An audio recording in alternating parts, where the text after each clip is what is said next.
নমস্কাৰ আকৌ নতুন বুজালৈ আপোনালোকক স্বাগতম জনাইছো এটো ওয়াইন কালাৰত লৈ আনিলো কপাৰ আৰু হোৱাইট গুণাৰ কম্বিনেশ্যন আছে যোনটো ভিতৰৰ যোনটো কাম আছে কপাৰ গুণাই দি কাম কৰিছে মিনাটো ৰঙা মিনা দিছে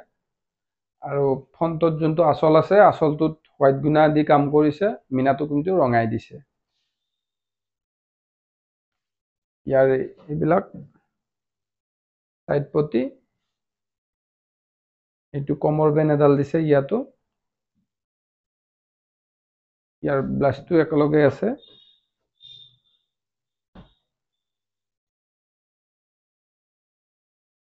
এটো মেখেলাটো পুৰা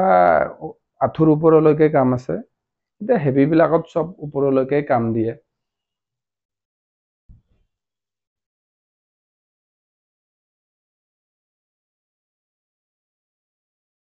এইবিলাকত যদি প্ৰাইসটো আপোনালোকক জানিব মন আছে আপোনালোকে আমাৰ কন্টাক্ট নম্বৰ দিয়া আছে কন্টাক্ট নম্বৰ আপোনালোকে যোগাযোগ কৰক আৰু নতুন নতুন ভিডিও চাই থাকিবৰ কাৰণে ফেসবুক পেজটো আপোনালোকে ফলো কৰিব ইউটিউব চেনেলটো আপোনালোকে সাবস্ক্ৰাইব কৰি দিব ধন্যবাদ